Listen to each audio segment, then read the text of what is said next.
주일 9시 50분 예배에 참석하신 분들과 미디어로 함께 예배하시는 모든 분들을 주님의 이름으로 환영하고 축복합니다. 이 시간 이곳에 임하실 성령을 영접하며 다 함께 자리에서 일어서서 찬양하며 예배 자리로 나아가시겠습니다.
하나님, 주의 백성에게 베푸시는 은혜로 우리를 기억하옵소서.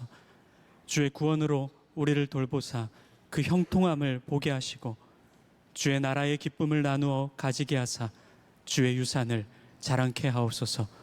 예수 그리스도의 이름으로 기도합니다. 아멘. 다 함께 교독문 82번 빌립보서 2장을 교독하시겠습니다. 너희 안에 이 마음을 품으라.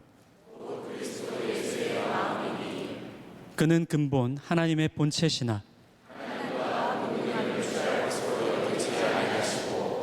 오히려 자기를 비워 종의 형체를 가지사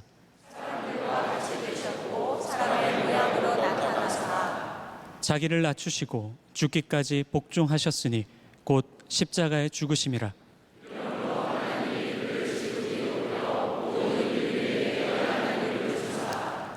하늘에 있는 자들과 땅에 있는 자들과 땅 아래에 있는 자들로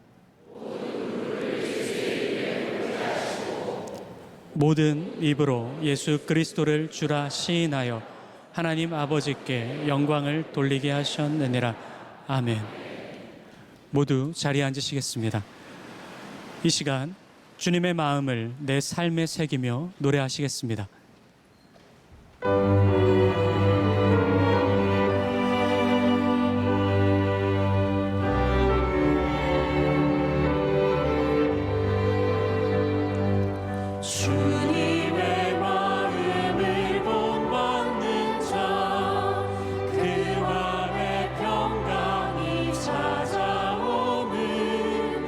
험악한 세상을 이기니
기도하시겠습니다.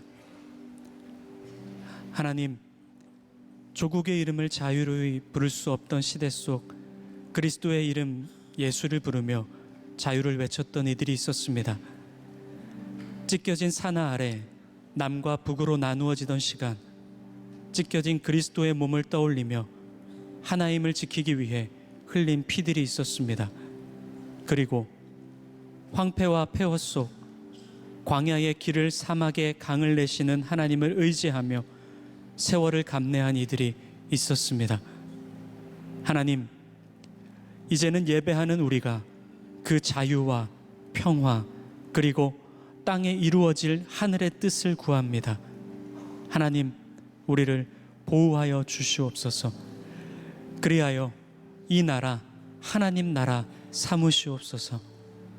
오늘 김병삼 담임 목사님을 통해 하나님의 말씀을 듣습니다. 화려함으로 치장된 우월과 종교의 거추장스러움은 말씀에 발각되어 반성케 하시고, 그리스도의 기품이 서려 있는 십자가에는 매료되어 그리스도인으로 살아가게 하옵소서. 하나님의 아들 예수 그리스도의 이름으로 기도합니다. 아멘.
오늘 소개할 책은 600년이 넘는 세월 동안 성경 다음으로 가장 많이 읽힌 책으로 손꼽히는 토마스 아켄피스의 그리스도를 본바다입니다.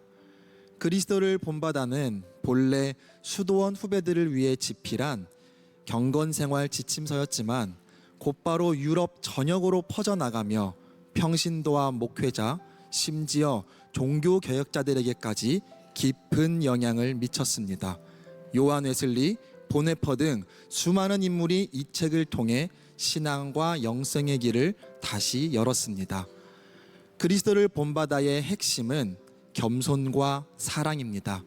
저자는 우리가 진정으로 그리스도를 닮아가려면 스스로를 낮다고 여기는 것이 아니라 낮게 여겨야 한다고 강력히 말합니다. 그런 저자의 메시지는 단순합니다. 신앙은 거창한 업적을 이루는 것이 아니라 날마다 작은 십자가를 기쁨으로 지는 데서 시작된다는 것. 즉 작은 섬김, 작은 순종, 작은 사랑이야말로 하늘나라의 위대한 일이 된다는 것입니다. 그래서 우리가 이 책을 읽다 보면 어느 순간 이러한 질문을 던지게 됩니다. 나는 그리스도를 본받아 살고 있는가? 아니면 그저 좋아할 뿐인가? 이 책을 통해 여러분의 삶의 깊은 변화와 주를 향한 결단이 찾아오기를 바랍니다. 이제 말씀 속으로 들어가겠습니다.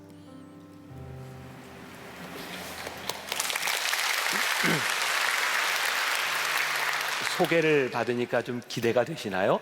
지난 600년 동안 성경 다음으로 가장 많이 읽힌 책, 이게 바로 그리스도를 본받아라고 하는 책입니다. 제가 어제 말씀을 준비하다 또 아이디어가 떠올라서, 제가 아이디어가 떠오르면 저와 여러분들은 좋은데 우리 목회자들이 좀 힘들어요. 어떤 아이디어가 떠올랐냐면, 고백록부터 시작해서 앞으로 한 25권 정도를 우리들이 이렇게 나누게 될 텐데, 정말 좋은 글들을 우리들이 그냥 흘려듣는 것이 아니라 여러분들에게 이렇게 프린트를 해서 작게 좀 나누어 주면, 성경책에 넣고 다니면 좀 도움이 되지 않겠는가. 예배 시간에 필요한 부분들, 여러분들 뭐 필요한 것들 사진을 찍어도 괜찮아요. 그런데 이제 앞으로 여러분들에게 이걸 좀 정리해서 나누어 드리려고 하니까 또 도움이 되지 않을까 하는 생각을 하게 됩니다. 그리스도를 본받아, 이건 어떤 책인가? 간단해요. 그리스도를 본받는 삶을 살자고 하는 것이죠. 제가 지난주에 우리 장로님들과 함께 이렇게 워크샵 하는 시간이 있었는데, 사실 말은 워크샵이지만 재밌게 노는, 오랜만에 우리 장로님들과 함께 쉬는 그런 시간이었습니다. 게임을 하는데 어떤 게임이 있었냐면, 그 문제 중에 하나가 제가 맞히고 장로님들도 이제 동일한 답을 맞춰야 되는 거예요. 한 번도 제가 공개적으로 얘기해 본 적이 없지만 이런 문제였습니다. 담임 목사가 장로님들에게 원하는 것, 어떤 장로님들 되기를 원합니까? 그리고 제가 쓰고 장로님들이 쓰는 거예요. 근데 다행히 여러분들이 지금 맞췄던 것 같아요. 저는 이렇게 썼습니다. 장로님들에게 원하는 것, 제일 중요한 것, 저는 성품, 그리고 그것이 온유라고 생각합니다. 이 많은 분들이 맞추어 주셨어요. 그래, 제가 딱 이야기는 하지 않았지만 제가 20여 년 목회를 하면서 그리스도를 닮아가는 성품에 대해서 참 많이 이야기를 했구나, 이런 또 생각이 들어요. 자, 여러분들에게 한 가지 또 이제 질문을 던져보겠습니다. 저도 이제 제일 큰 고민 중에 하나가, 앞으로 제가 이제 은퇴를 하고 나면 이제 어떤 목사님이 여기에서 목회를 할까? 그래서 제가 장로님들하고 사석에 있으면 이런 얘기를 종종 묻습니다. 어떤 목사님이 오면 좋을까요? 여러분들에게 묻습니다. 여러분들은 여기에 담임 목사로 앞으로 서게 될 사람이 설교를 잘하는 목사님, 또 이쪽에 성품이 좋은 목사님, 둘 중에 하나를 선택한다면 누굴 선택하시겠어요? 설교는 너무 잘하는데 성품이 안 좋아. 그런가 하면 성품은 너무 좋은데 매주 예배 시간에 있는 게 힘들어. 어떻게 해야 될까? 아무튼 이게 참 힘든 문제 중에 하나일 수 있어요. 두 가지를 다 갖추면 좋겠지만, 어쨌든 참 우리 그리스도인들에게 필요한 것이 있다. 그게 뭐냐면 바로 성품에 대한 문제가 아닐까. 토마스 아켄피스, 제가 아켄피스 어제 설명을 조금 부실하게 했던 것 같아요. 이게 토마스 아켄피스라고 하는 것은 아켄피스, 캠피스로부터 온 토마스라고 하는 이름의 뜻을 가지고 있어요. 대개 이 중세시대의 사람들, 유명한 사람들은 아시시의 프랜시스 이런 식으로 이름을 붙이는데, 토마스 아켄피스는 아켄피스로부터 온 토마스, 이름이 이러니까 토마스인 거죠. 이분은 수도사였습니다. 당시 요 토마스 아켄피스 시대에 그 수도사는 유명한 프란시스코 수도회가 있었는데요. 프란시스코 수도회의 특징은 프란시스가 귀족이었어요. 이태리에 자기의 모든 재산을 가난한 사람들에게 다 나눠주고 소위 이야기는 탁발 수도회를 했어요. 사람들에게 구걸을 하고 이렇게 먹을 것을 구하는 그런 수도승과 같은 그런 역할을 했었죠. 그런데 토마스는 그런 것들에 대하여 반대했습니다. 일을 하고 경건 생활을 하고, 그리고 그 당시에 이 토마스 아켄피스에게 이런 별명이 붙어 있었다고 해요. 그보다 더 경건한 사람은 없다. 그러니까 그가 얼마나 그리스도인으로서 어떤 생활을 했는지를 이렇게 웅변적으로 말해주는 부분이기도 하죠. 1400년대에 그가 수도원 원장이 되었을 때 토마스는 후배 그 수도사들을 위하여 글을 쓰기 시작합니다. 짧은 글. 그래서 썼던 책 중에 하나가 그리스도를 본받아라고 하는 책입니다. 오늘은 특별히 짧은 글들을 제가 많이 인용하게 될 거고요. 여러분들에게 굉장히 도움이 될 거고, 요런 글들을 이런 사람들이 인용했구나라는 것도 알게 됩니다. 우리 교회가 감리교회에 속해 있어요. 감리교회 창시자인 요한 웨슬레 목사님은 1725년 그리스도를 본받아라고 하는 책을 읽으면서 그리스도인의 성화, sanctification에 대한 교리를 만들게 되기도 합니다. 이 책에는 이런 표현들이 많이 나옵니다. 경건의 진보, 영적 진보, 영적 성장, 진보, 성장, 이런 말이 많이 나오고 있어요. 점점 나아지는 것, 점점 커지는 것. 이 책의 목적은 분명합니다. 우리의 신앙과 영적 생활이 성장하고 앞으로 나아질 수 있다. 이것을 우리들에게 말하고 있는 거예요. 자, 여기서 이야기하는 중요한 포인트가 있기도 하고요. 제가 여러분들에게 계속해서 반복하는 이야기이기도 하죠. 우리 그리스도인들은 누구도 완전할 수 없습니다. 그러나 우리들이 나아질 수는 있습니다. 이게 그리스도인의 삶의 목표가 되는 것이죠. 자, 오늘 말씀 에베소서 4장 11절부터 13절까지 말씀을 제가 다시 한번 읽어드려요. 사도 바울이 에베소에 있는 교인들에게 이렇게 이야기하고 있는 건데, 그런 마음으로 한번 들어보세요. 그가 어떤 사람은 사도로, 어떤 사람은 선지자로, 어떤 사람은 복음 전하는 자로, 어떤 사람은 목사와 교사로 삼으셨으니 이는 성도를 온전하게 하여 봉사의 일을 하게 하며 그리스도의 몸을 세우려 하심이라. 우리가 다 하나님의 아들을 믿는 것과 아는 일에 하나가 되어 온전한 사람을 이루어 그리스도의 장성한 분량이 충만한 데까지 이르리니. 사도 바울이 에베소에 있는 교인들을 보면서, 제가 지금 여러분들을 보면서 여러분들 중에는 가르치는 은사가 있는 사람도 있습니다. 봉사하는 은사가 있는 사람도 있습니다. 여러분들은 많은 은사를 가지고 있습니다. 그런데 하나님께서 우리들에게 이 은사를 주신 목적이 뭐냐면 그리스도의 장성한 분량에까지 이르도록 우리들에게 은사를 주셨습니다. 제가 앞으로 디트리 보네포의 성도의 공동생활이라는 책을 여러분들과 나누게 될 텐데요. 그 책에 나오는 이야기이기도 해요. 제가 또 한 번 이야기를 하게 될 거예요. 교회는 성도들의 이상을 실현하는 곳이 아닙니다. 그러니까 여러분들 보세요. 내가 은사를 가지고 있어요. 하나님이 나에게 은사를 주셨는데 이 은사가 교회에서 신앙생활하는데 기쁨에 머물러 있지 않아요. 왜 그러냐면 나는 이런 은사를 가지고 있는데 저 사람은 나와 같은 은사를 가지고 있지 않아요. 화가 나요. 왜 저 사람은 저 모양이야? 나하고 너무 다른 부분들. 그러고 보니까 우리 교인들의 대부분이 다른 사람에 대하여 존중과 배려보다는 화가 나는 일들이 많이 있는 거예요. 근데 그게 나쁘기 때문이 아니라 나에게 주신 은사 때문에 나는 이거 잘하는데.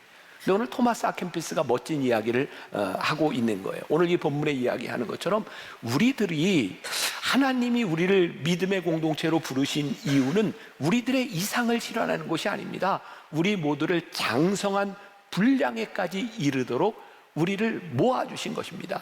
각자 은사를 가지고 우리들이 그리스도의 장성한 분량에까지 이르게 되는 거예요. 사도 바울이 목회자의 마음을 가지고 여러분들 자라나야 됩니다. 장성한 분량에까지. 목표는 분명히 자라남에 있는데 더 중요한 것은 그리스도 안에서 자라나야 된다는 거예요. 그리스도 안에서 자라나지 않으면 우리는 어느 순간 괴물이 될지도 몰라요. 지식도 커지고 은사도 커졌는데 그리스도 안에 겸손을 잃어버리면 우리들의 자라남이 누군가에게 폭력이 될 수도 있는 거예요. 참 무섭잖아요. 많은 능력을 가지고 많은 돈을 가지고 하나님이 많은 은사를 주셨는데 거기에서 그리스도의 모습이 나타나는 것이 아니라 폭력적인 모습이 나타난다면 참 무서운 일이겠다. 오늘 토마스 아켄피스는 그런 면에서 오늘 우리들에게 굉장히 좋은 그런 영성에 대한 이야기를 해주고 있어요. 자, 먼저 제가 한 글을 읽어드립니다. 오늘은 글을 좀 여러 번 읽어드릴 거예요. 내 형제여, 경건의 진보를 이룰 수 있다는 확신을 잃지 마십시오. 아직 시간이 있고 아직 그때가 지나가지 않았습니다. 왜 오늘의 선한 계획을 내일로 미루려고 합니까? 당장 일어나 시작하고 이렇게 말하십시오. 지금은 행동해야 할 때요, 지금은 노력할 때이며 지금이 나를 고치기에 적절한 때입니다. 토마스 아켄피스는 뭐라고 얘기하냐면, 여러분, 지금이 여러분들이 변화될 수 있는 때입니다. 지금 여러분들이 노력해야 될 때입니다. 그런데 종종 우리 신앙인들 중에 이런 이야기를 하는 사람을 봐요. 저는 이런 표현을 씁니다. 우리 인생의 가장 비겁한 말이 뭐냐면, 나 원래 이런 사람이야, 나 이대로 살다 죽을래. 가장 비겁한 사람의 말이다. 왜? 하나님께서는 우리를 장성한 분량에 이르도록 그리스도를 본받는 사람이 되도록 우리를 이렇게 부르셨는데, 나는 절대로 변화될 수 없는 사람이라고 이야기하는 것, 그리스도인으로서 가장 비겁한 말일 수 있다라는 생각을 해요. 오늘 토마스 아켄피스는 세 가지의 중요한 주제를 다루고 있습니다. 지난주에 찰스 스펄전 목사님은 구원의 4단계를 다룬다고 얘기했죠. 그 정도는 이미 다 외우셨죠. 네, 그 정도는 그러리라고 생각하고, 오늘은 이 토마스 아켄피스가 세 가지를 이야기하고 있는데, 첫 번째 겸손, 두 번째 사랑, 그리고 세 번째 십자가에 대하여 이야기를 하고 있습니다. 이 세 가지의 덕목은 우리 그리스도인들에게 정말 필요한 것이 될 수 있다고 생각해요. 어거스틴의 고백록에 보면 그런 특징이 있었습니다. 어거스틴이 죄를 고백함으로 인하여 그에게서 나타나는 영적 민감성에 대한 이야기를 했어요. 영적으로 민감해지면 어떻게? 죄에 대하여 더 큰 죄를 고백하게 되는 것. 지난주에 스펄전 목사님이 이야기를 하면서 구원의 단계에 있어서 용서가 먼저나 회개가 먼저냐, 이건 기억나시죠? 뭐가 먼저라 그랬어요? 용서가 먼저. 용서가 먼저. 내가 뭐 안 들은 걸로 할게요. 자, 용서가 먼저예요.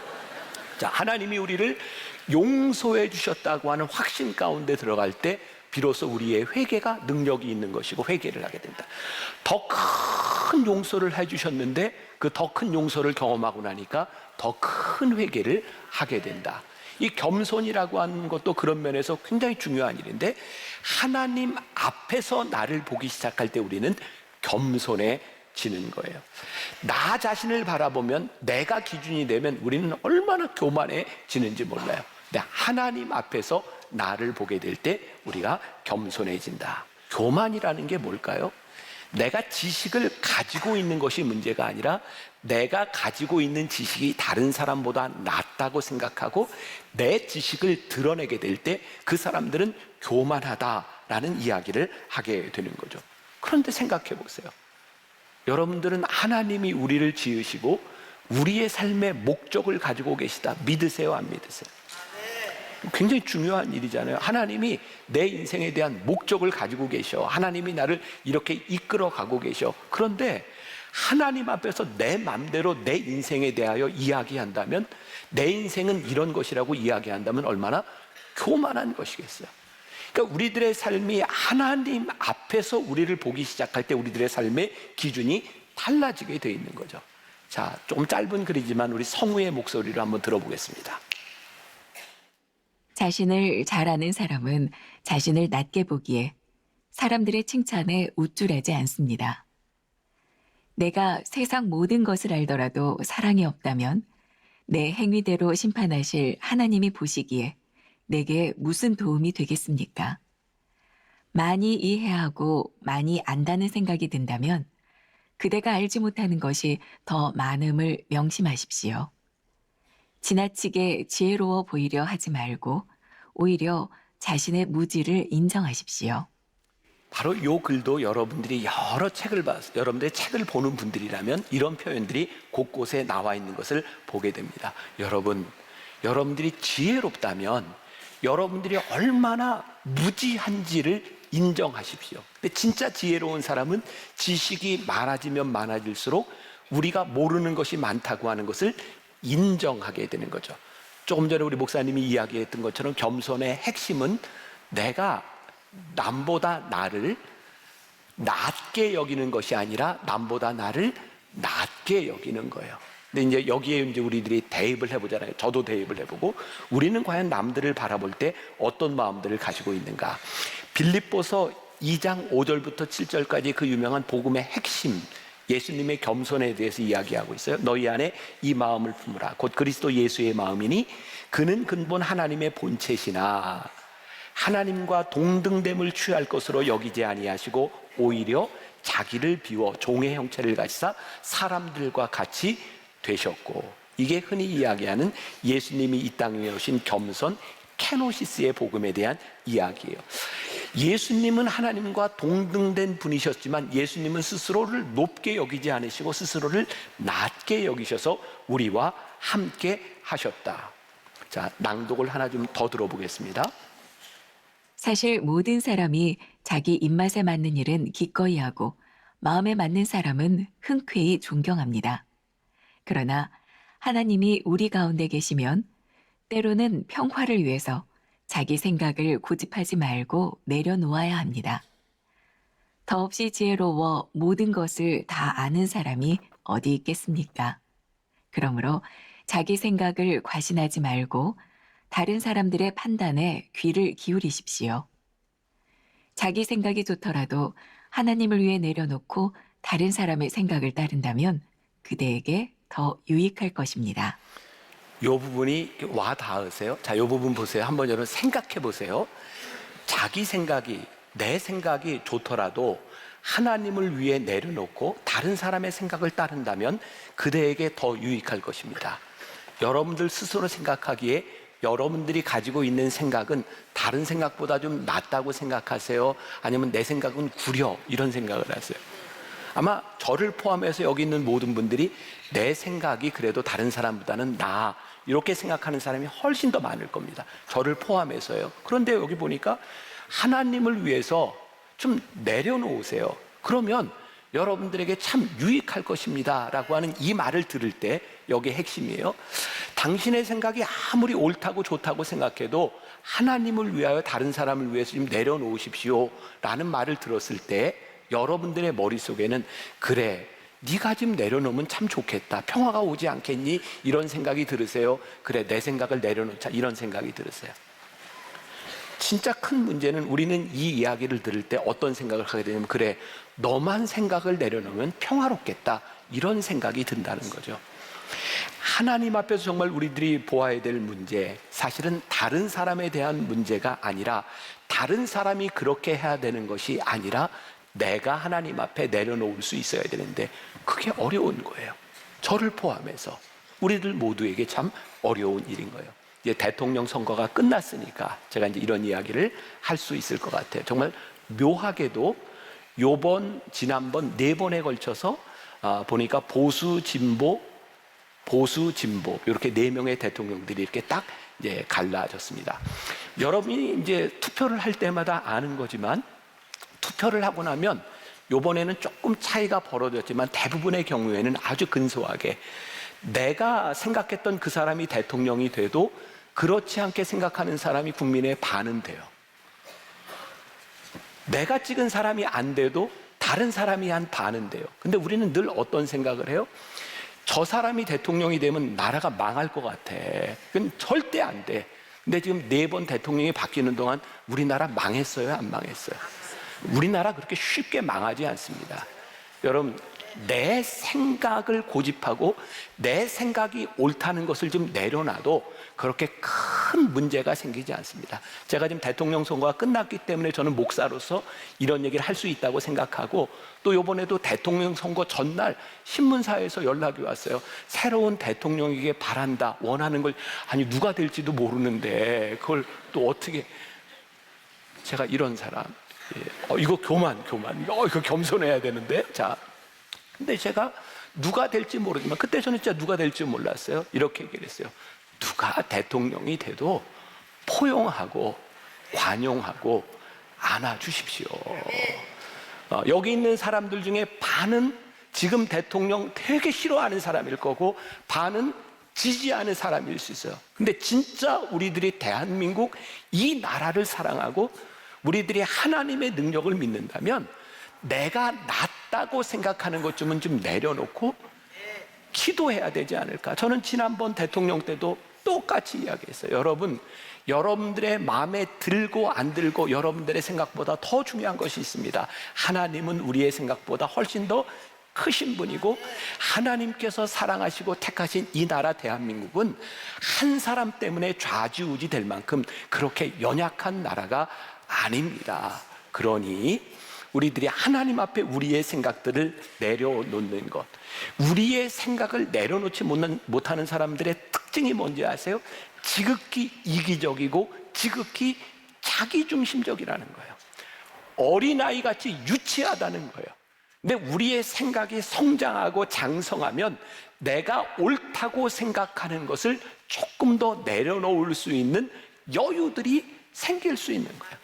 저는 그래서 교회가 이 땅의 소망이라고 생각하는 게 여기에 다른 이념과 다른 생각을 가지고 있는 사람들이 다른 생각을 이야기해도 함께 품을 수 있는 공동체가 교회인 거예요. 근데 만일 여러분들이 나와 생각이 다르고 저 사람은 나보다 낮아라고 생각하는 것 때문에 무시하거나 화를 내고 있다면 우리는 그리스도인의 겸손 가운데 사는 사람이 아니라는 거예요. 그러니까 저는 진짜 그런 생각이 드는 거예요. 이 나라 대한민국의 앞으로 소망이 뭐냐? 그리스도의 성품을 닮아가는 사람, 그리스도의 마음을 가진 사람들이 많아지는 것, 그것이 이 나라와 이 민족의 소망이 아니겠는가. 제가 조금 더 글을 읽어드려요. 더 많이 알고 더 이해하는 만큼 삶도 더 거룩해지지 않으면 훨씬 엄한 심판을 받을 것입니다. 그대는 어떤 기술이나 학문을 안다고 우쭐대지 말고 오히려 그대가 갖게 된 지식 때문에 더욱 겸손하고 더욱 신중해지십시오. 많이 이해하고 많이 안다는 생각이 든다면 그대가 알지 못하는 것이 더 많음을 명심하십시오. 지나치게 지혜로워 보이려 하지 말고 오히려 자신의 무지를 인정하십시오. 진짜 겸손한 사람의 장점은 뭔지 아세요? 이렇게 이야기를 하다 보면 내가 이렇게 둘이 이야기를 하는데 저 사람하고 이야기하면 내가 좀 똑똑한 사람이 된 것 같아. 겸손한 사람하고 얘기하면 그런 느낌이 들어요. 근데 겸손하지 않은 사람하고 대화를 하면 내가 이야기하고 나면 비참하다는 생각이 들어요. 누가 귀한 사람일까요? 다른 사람에게 그 사람의 존재, 그 사람을 귀하게 여길 수 있도록 만들어주는 것.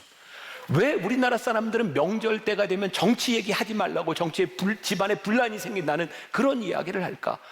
나와 다른 정치적인 견해를 가지고 있는 사람하고 이야기를 할 때 나하고 이야기를 하면 이 사람은 그래 내가 괜찮은 사람인 것 같아.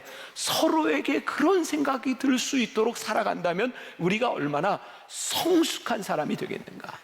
자, 그냥 속으로만 손 드세요. 오늘 여러분들 가운데 나는 좀 나이가 들었어 하는 분 속으로만 손 들어보세요. 네. 자, 요즘 젊은이들이 그런 얘기를 해요. 우리는 멘토는 좋아하지만 꼰대는 좋아하지 않는다. 자, 이것도 이제 속으로 이제 손 드세요. 나이 든 분 중에 나는 적어도 멘토야, 나는 꼰대야. 속으로만 손 들어보세요. 근데 그걸 딱 가름하는 게 있습니다. 멘토는 젊은이들이 와서 이야기하기를 좋아하지만 꼰대는 젊은이들이 이렇게 다 피해 갑니다. 꼰대의 특징은 뭘까요? 말이 많습니다. 남의 얘기를 잘 들으려고 하지 않습니다. 여러분 저도 이제 나이가 들어갑니다. 우리 주변의 사람들, 젊은이들이 우리 주변에 많이 모이도록 할 수 있는 방법이 있는데 그게 뭐냐면 젊은이들에게 내가 똑똑하다는 얘기하지 말고 말 많이 하지 말고 말을 틀어주라는 거예요. 내 앞에서 이야기하는 젊은이, 내 자식이 그래 너 훌륭하다, 너 잘 컸다라는 느낌이 들 수 있도록 그렇게 살아가라는 거예요. 그러면 우리 주변에 사람들이 모이게 되는 거예요. 왜? 겸손한 사람 주변에는 사람들이 모이기 때문이에요. 우리들이 이 겸손을 잃어버리면 나이가 들면 들수록 외로워지고 비참해지는 거예요. 그리스도의 겸손이 우리들에게 살아있을 수 있도록 겸손은 내가 많이 알면 알수록 내가 더 거룩해지고 내가 모르는 것이 많다고 하는 것을 인정해 주는 것, 그것이 겸손이다. 그래서 저는 그런 또 생각을 해요. 우리들이 복음을 전하는데 제일 중요한 효과적인 방법은 우리들이 알고 있는 성경의 지식과 복음을 막 설득하려고 하는 것보다 그 복음을 듣고 있는 사람에게 내가 겸손한 사람이라고 하는 느낌을 줄 때 복음의 문이 열린다. 그러니까 우리 그리스도인들이 겸손한 사람이기 때문에 이 세상 사람들에게 어떤 모습으로 보여지는가, 이것은 우리들이 가짜로 가식적으로 이렇게 살아가자고 하는 것이 아니라 우리들에게 복음이 있기 때문에 우리들이 살아가야 되는 모습들이 드러나야 된다. 아멘. 그럼 제가 억지로 시키는 건가요? 저는 진짜 우리 그리스도인들이 그랬으면 좋겠어요. 두 번째, 사랑. 그리스도께서 우리를 사랑하셨듯이 그 무엇보다도 그리스도를 사랑하라는 것인데, 제가 조금 읽어드립니다. 예수님을 사랑하는 것이 무엇인지 알고 예수님 때문에 자신을 낮추는 사람은 복이 있습니다. 사랑하는 분을 위해 그대가 사랑하는 것을 내려놓아야 합니다. 오직 예수님을 그 무엇보다 사랑해야 됩니다. 자, 이 부분 생각해 보세요. 내가 주님을 사랑하기 때문에 내가 사랑하는 것을 내려놓을 수 있고, 내가 주님을 사랑하기 때문에 내가 겸손할 수 있고, 그때 우리에게 그리스도의 사랑이 있다. 자, 데살로니가전서 1장 3절 말씀. 자, 보세요. 같이 한번 봅니다. 자, 시작. 너희의 믿음의 역사와 사랑의 수고와 우리 주 예수 그리스도에 대한 소망의 인내를 우리 하나님 아버지 앞에서 끊임없이 기억하미니. 제가 이렇게 요 성경 요 말씀을 읽다가 제가 이제 영어 성경을 보는데 너희 믿음의 역사와 사랑의 수고, 요 부분을 이렇게 NIV 영어 성경과 같이 보는데 사랑의 수고가 이렇게 표현이 되어 있더라고요. Your labor prompted by love. 발음이 잘 안 돼. prompted by love. 여기 prompt라고 하는 말이 무슨 뜻이냐면, 우리들이 제가 뭐 강의를 할 때 앞에 여기 뭐가 볼 수 있는 게 이제 prompt라고 이야기를 이렇게 떠올리는 겁니다. 사랑의 수고가 뭐라고 이야기를 하고 있냐면 사랑에 의하여 갑자기 떠오르게 된 수고. 그러니까 우리들이 무언가를 하는데 하나님의 사랑 때문에 우리들이 무언가를 하게 되는 것, 그것이 사랑의 수고라고 이야기를 해요. 자, 요 다음 문장을 한번 들어보세요. 사랑이 빠진 외형적 행위는 아무 유익이 없지만 무엇이든 사랑으로 하는 일은 세상의 눈에 아무리 작고 하찮아 보여도 온전히 열매를 맺습니다. 하나님은 사람이 얼마나 많은 일을 하느냐보다 얼마나 많은 사랑으로 일하느냐를 더 중요하게 여기십니다. 많이 들어본 문장 아니에요? 이거 안 들어봤으면 만나교회는 아니에요. 왜? 오스왈드 챔버스의 주님은 나의 최고봉에 요 말이 자주 나옵니다. 오스왈드 챔버스도 이 토마스 아켄피스의 영향을 많이 받은 사람 중에 하나입니다. 그리고 앞으로 우리들이 배우게 될 책 가운데도 요 표현들이 참 많이 나오는데, 제임스 오 프레이저의 산비라는 책이 있어요. 이것도 우리가 한번 다루게 될 거예요. 저는 사실 그 책을 읽으면서 혼자 많이 울었어요. 이게 산비라는 제목이 마운틴 레인이라는데, 이 제임스 오 프레이저 선교사가 저기 리스족, 중국과 버마 국경에 있는 리스족 선교를 할 때 그때 마음이 산비, 비가 그냥 추추추추추 내리는 그 가운데서 그 선교하는 제임스 오 프레이저의 이야기를 이야기하고 있는데, 그분이 이제 이런 이야기를 하는 거예요. 내가 얼마나 많은 일을 하느냐보다 내가 하나님을 사랑함으로 하는 일을 하나님이 귀하게 여기십니다. 그러면서 그의 삶을 거기에서 지내게 되죠. 허드슨 테일러라고 하는 전설적인 선교사가 있어요. 이 책도 아마 제가 다루게 될 걸로 이제 알고 있는데, 저기 중국 내지의 선교사예요. 허드슨 테일러도 끊임없이 고민했던 게 뭐냐면, 내가 하나님의 사랑으로 내가 이 선교지에 나와 있는데 내 자신의 일이 하찮게 느껴질 때, 우리들이 하나님의 사랑으로 시작한 일들이 어느 날 여러분들의 신앙생활에 우리들의 삶의 루틴으로 되어 있었던 우리의 신앙과 영적인 생활들이 언제부턴가 지겨워지기 시작할 때, 이게 무슨 증거인지 아세요? 하나님과의 사랑이 식었다는 증거다. 우리가 연애할 때, 결혼하고 부부간에 내가 그렇게 남편에게, 내 아내에게 이렇게 최선을 다해서 했던 그 일들이, 내 삶의 그런 태도들이 언제부터인가 지루해지기 시작했다면 뭐라고요? 사랑이 식었다는 증거다. 제임스 오 프레이저의賛비에 보면 이런 표현이 나옵니다. 작은 일에 충성하는 사람이 위대한 사람이며, 하찮은 일을 사명으로 알고 살아가는 사람을 하나님께서 위대하게 만드십니다. 사랑하는 사람에게는 하찮은 일이 별로 문제가 되지 않습니다. 성경에 보니까 예수님을 사랑했던 사람들은 되게 유치했어요. 어떻게 저런 행동을 하지? 예수님께 대한 사랑이 식어지면 언제부터인가 폼나는 일을 찾습니다. 내가 지금 하고 있는 일이 얼마나 가치 있는 일이고 누군가 알아줄 수 있는 일인가를 찾습니다. 여러분들의 신앙에 어느 날부터인가 폼나는 일, 누군가 알아주는 일, 그게 아니면 내가 움직여지지 않고 있었다고 하면 내 속에 사랑이 식었다는 증거입니다. 오늘 우리들이 깊이 자신을 묵상해야 될 부분입니다. 하나님, 아무것도 아닌 그 하찮은 일들이 내 삶에 가치가 있는 일입니까? 주님을 사랑하기 때문에 내가 할 수 있는 일입니까? 사랑이 식었기 때문에 나타나는 현상과 그것이 무엇인지를 생각해보라. 또 이런 글이 있어요. 너 자신에 대한 사랑이 세상 그 무엇보다 내게 가장 해롭다는 것을 명심해라. 내가 뭔가를 사랑하고 애착하는 만큼 그것이 내게 들러붙는다. 너의 사랑이 순수하고 단순하며 정연하다면 너는 그 무엇에도 얽매이지 않을 것이다. 우리가 예수님을 사랑하는 마음을 가지고 살아가면 집착하지 않게 되는데, 언제부터인가 여러분들이 집착하는 것이 생겼어. 그게 내 삶을 얽매는 올무가 되었어.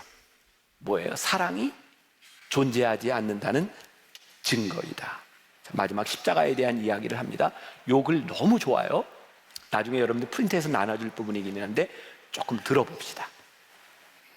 예수님이 말씀하신 천국을 사랑하는 사람은 많지만 그분의 십자가를 지는 사람은 거의 없습니다.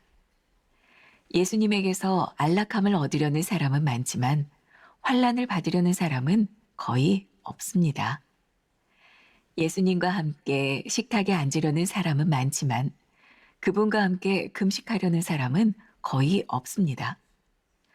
모두가 예수님과 함께 기뻐하기를 바라지만 그분을 위해서나 그분과 함께 무엇인가를 견디려는 사람은 거의 없습니다. 떡을 떼는 자리까지 예수님을 따르는 사람은 많지만 고난의 잔을 마시는 자리까지 예수님을 따르는 사람은 거의 없습니다. 예수님이 베푸신 이적에 경의를 표하는 사람은 많지만 그분이 지신 치욕의 십자가를 따르는 사람은 거의 없습니다. 토마스 아켄피스가 이 책에서 십자가에 대한 이야기를 하면서 뭐뭐는 하는데 뭐뭐는 하지 않는, 토마스 아켄피스가 중요하게 얘기하는 것입니다. 여러분들이 얼마나 겸손한지, 여러분들에게 얼마나 사랑이 있는지는 십자가에서 증명이 되는 것입니다. 십자가 위에서 여러분들이 좋아하는 것과 여러분들이 사랑하는 것이 무엇인지가 구별됩니다. 우리가 십자가 앞에 서기 전까지 우리는 얼마든지 좋아하는 것에 열광하고 좋아하는 것을 할 수 있습니다. 여러분들이 교회 공동체에서 신앙생활하는데 십자가를 생각하지 않으면 우리는 얼마든지 우리의 것을 즐기며 살아갈 수 있습니다. 그러나 이 교회 공동체 안에, 우리의 신앙 공동체 안에 십자가가 들어오는 순간 내가 좋아했던 것과 내가 사랑하는 것에 대한 구별이 생기게 됩니다. 그래서 카일 아이들먼이 팬인가 제자인가라는 책에서 우리들에게 이런 질문을 던지고 있는데, 여러분들은 팬입니까? 제자입니까? 우린 예수님이 너무 좋아서, 하나님 너무 좋아해서 찬양하고 그것을 즐기고 소비하는 팬입니까? 아니면 그분을 사랑하기 때문에 우리들이 헌신하고 내가 따라갈 수 있는 제자입니까? 라는 질문을 하고 있는 거예요. 영성이란 무엇인가? 토마스 아켄피스가 이렇게 얘기해요. 그리스도를 사랑하기로 결심한 너희들아, 그리스도의 십자가까지 사랑해야 한다. 그리고 그 유명한 토마스 아켄피스의 가장 잘 알려진 글이 나옵니다. 들어보세요. 즐겁게 십자가를 지면 십자가가 그대를 지고 그대가 바라던 목적지에 데려다 줄 것입니다. 이 땅에는 없지만 그곳은 고통이 끝나는 곳입니다. 마지못해 십자가를 진다면 자신에게 짐을 하나 더 지워 그대를 더 무겁게 하는 것이지만 그래도 십자가를 져야 합니다. 만일 십자가를 벗어버린다면 틀림없이 또 다른 십자가, 어쩌면 더 무거운 십자가를 만날 것입니다. 아마도 많은 목사님들이 요 글을 가지고 설교들을 많이 하세요. 예전 버전에 의하면 십자가를 끌지 말고 바싹 지고 가십시오. 그럼 정령 십자가가 여러분들을 안고 갈 것입니다. 저는 이 표현이 훨씬 좋아요. 새로 개정된 그런 책보다. 십자가는 우리들에게 무겁습니다. 그런데 이렇게 이야기를 하죠. 여러분들이 무거운 십자가를 내려놓으면 또 다른 십자가가 여러분들 기다리고 있습니다. 우리 그리스도인의 영성은 무엇이냐면 우리들에게 주어진 십자가를 기꺼이 지는 것입니다. 그때 우리들이 신비를 경험하게 돼요. 어떤 신비? 십자가가 우리를 안고 가는 신비. 오카눈 목사님은 그런 얘기했어요. 십자가 없는 우리의 신앙은 천박한 신앙이 되는 겁니다. 우리가 십자가를 지려고 생각하지 않으면 우리의 신앙이 얼마나 천박해지는지 알 수 없습니다. 왜? 우리의 사랑과 우리의 겸손이 어디에서 증명돼요? 십자가에서 증명되는 것이니. 오늘 여러분들에게 이제 도전을 드립니다. 여러분들의 십자가는 무엇일까요? 그럼 추상적인 십자가 생각하지 마세요. 지금 저기 보이는 저 십자가가 여러분들의 십자가 아닙니다. 저건 주님이 주신 십자가예요. 우리들에게 주어진 그 십자가는 무엇이고, 어쩌면 무겁기도 하고 어쩌면 하찮게 느껴지는 저 십자가가 우리가 누구인지를 증명해 줄 수 있는, 우리의 겸손이 무엇인지를 드러나게 하는, 우리의 겸손을 통해서 주님이 나타나고, 우리의 겸손을 통해서 다른 사람이 나보다 낫게 여겨지고, 여러분들 주변에 여러분들과 이야기하는 사람들이 내 이야기를 듣고 나면 그래, 내가 괜찮은 사람이야 라는 생각이 들 수 있도록 살아가는 것.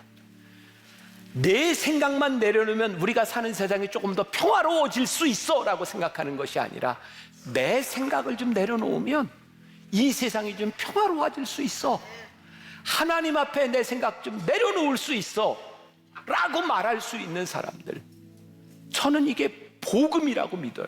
왜? 예수님이 하나님과 근본 본체이시나 그 몸을 비워 우리와 같이 되셔서 예수님이 살아가는 방식을 우리들에게 가르쳐 주셨으니까. 그런데 오늘날 우리 교회와 우리 신앙인들이 이 복음의 핵심을 잃어버리고 살아가고 있는 거예요. 여러분들과 저에게 겸손, 사랑, 십자가가 남아있기를, 또 한 주간 세상에서 그것을 증명해내기를 간절히 소원합니다.